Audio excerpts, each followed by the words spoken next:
시청자 여러분 안녕하십니까? 김동수입니다.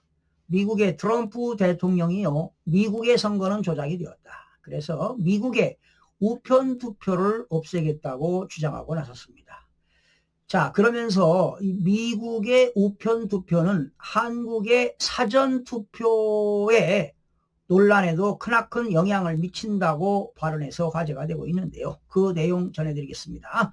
도널드 트럼프 미국 대통령이 오늘 9일 자신의 소셜미디어에 올린 글에서 미국 선거제도를 강하게 비판하며 공화당의 Save America Act 추진을 촉구했습니다. 그는 미국의 선거는 조작되고 도둑 맞았다며 세계의 웃음거리가 되고 있다. 이를 고치지 않으면 더 이상 나라가 존재하지 않을 것이라고 역설을 했습니다. 트럼프 대통령은 개혁안으로 모든 유권자의 신분증 제시 의무화, 당연히 유권자는 신분증 제시해야 되겠죠. 그리고 미국의 시민권 증명 제출 의무화, 그리고 우편 투표는 전면 금지하겠다. 그러나 외외가 있습니다. 질병이라든가 장애자, 장애인, 군복무, 여행 중에 있는 사람들은 외외로 한다고 제시를 했습니다.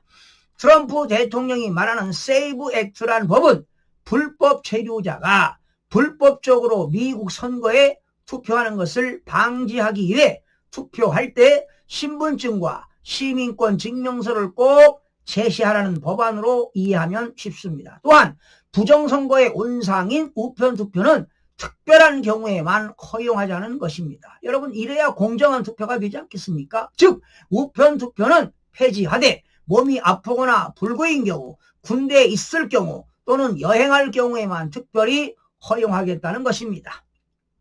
그러면서 미국의 우편투표 제한은 한국의 사전투표 유사성이 있다고 강조했습니다. 트럼프 대통령의 우편투표 제한 주장은 한국의 사전투표 제도와 맞닿아 있다는 점에서 국내 정치에도 적지 않은 파장을 미칠 것으로 보입니다. 한국에서도 사전투표 과정에 공정성 논란이 꾸준히 제기되어 왔는데 트럼프의 발언은 이러한 논란을 국제적으로 재조명하는 계기가 될 수가 있습니다. 여러분, 대한민국은 사전투표 제도가 2014년부터 시행했는데요. 2014년도에 지방선거부터 부정선거를 저질렀습니다. 그 당시는요, 진짜표 9장에 가짜표 하나. 그래서 7장, 5장, 4장, 3장, 2장, 1장까지 이르게 된 것입니다. 그래서 지난 6.3 대선은 관내 사전에서는 진짜표 하나에 가짜표 하나를 투입했다는 사실입니다. 여러분, 중앙선거관리원회 홈페이지에 나와 있는 투표인수와 선거인수는 가공된 숫자입니다. 틀린 숫자입니다. 절대로 맞질 않습니다. 제가 장담합니다. 특히 트럼프가 우편 투표는 외외적 상황에서만 허용한다고 강조한 부분은 한국 내 일부 상당한 국민들이 주장하는 사전투표 폐지와 상당히 유사합니다. 우리나라에서도 대부분의 선거 범죄 의혹이 사전투표에서 발생한 바 있습니다. 발생했습니다. 통합선거인 명부를 제대로 작성하지 않거나 공개되지 않아서 사전투표의 경우 실제 투표자가 투표를 하는지 여부도 확인이 어렵습니다. 여러분, 우리나라에 아마 최고령자가 115세인가 될 거예요. 일본하고 비슷하지요. 최고 고령자가. 그런데 지난번 21대는요. 통합 명부를 보게 되면 197세, 150몇 세, 130세 이런 사람들이 투표한 걸로 나오잖아요. 통합선거인 명부에.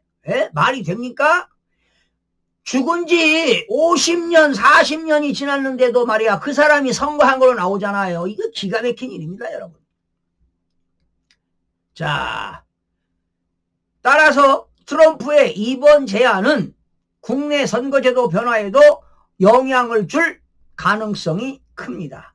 지금 이렇게 미국의 트럼프 대통령이 부정선거를 외치고 있는데 국내 언론들은 침묵하고 있다는 거예요. 보도가 안 나와요. 이게 문제 아닙니까, 여러분? 레거시 미디어들, 방송은 물론이고 조중동, 국내 언론은 이상할 정도로 트럼프 대통령의 부정선거 척결 의지와 그가 제기하는 문제의식에 대해 깊이 있게 다루지 않고 있습니다. 그러나 몇몇 A채널인가요? 여기는 그 부정선거 얘기하고 있더라고. 이제 나올 겁니다. 그러나 이번 발언은 그 강도와 구체성을 감안할 때 단순히 미국 정치권 내부의 논란을 넘어 대한민국 선거제도 전반을 돌아봐야 할 사안으로 평가가 됩니다. 특히 우편투표 제한 주장은 한국의 사전투표 제도와 맞닿아 있어서 향후 국내 언론과 정치권이 어떤 반응을 내놓을지 기추가 주목되고 있는데요. 요즘 국민의힘에서 일부 의원들이 부정선거를 외치고 있더라고요. 이 바람직한 겁니다. 부정선거를 척결하지 못하면 6.3 지방선거는 필패입니다. 필패입니다. 그러나 부정선거를 하지 않고 정상적인 투표한다면 승리 충분히 가능합니다. 여러분, 대한민국의 국민들이 그렇게 어리석지 않습니다. 이제 50% 이상이 부정선거 내용을 알고 있습니다. 어디에서? 사전선거에서 부정선거가 있다는 걸 알기 때문에 아마 사전선거들 많이 안 할 겁니다. 그리고 자, 중앙선거관리원회 사무총장 깊이 새겨들어요. 에? 사전선거 할 거면 사전공직선거법에 있는 그대로 사전투표관리관에 개인도장을 찍어서 투표하도록 관철시키시기 바랍니다. 이게 국민들의 바람입니다. 꼭 관철시키시기 바랍니다. 아니면 사전선거제도 폐지시켜야 됩니다. 아니면 당일날 이틀 전에 사전투표하고 그 자리에서 전자투표하지 말고 수개표 하면 가능하지요. 이렇게 공정하게 여러분 공직선거법의 투명성과 공정성 아닙니까? 신뢰성 아닙니까? 그런데 지금까지 중앙선거관리위원회는 범죄 집단입니다. 가족회사입니다. 무려 지방과 수도권에서 1200건의 부정 채용을 하지 않았습니까? 그러니 가족회사라고 부르는 거예요. 에? 자녀들 친정만 채용하고 말이죠. 그리고 중앙선거관리원회 공무원을 공부하는 학생들은 얼마나 불이익을 당하고 있습니까? 에? 이게 자유민주국가 맞습니까? 도저히 묵과할 수가 없습니다. 중앙선거관리원회는 범죄 집단입니다. 하루빨리 부정선거가 밝혀지기를 기대해 봅니다. 시청자 여러분 고맙습니다.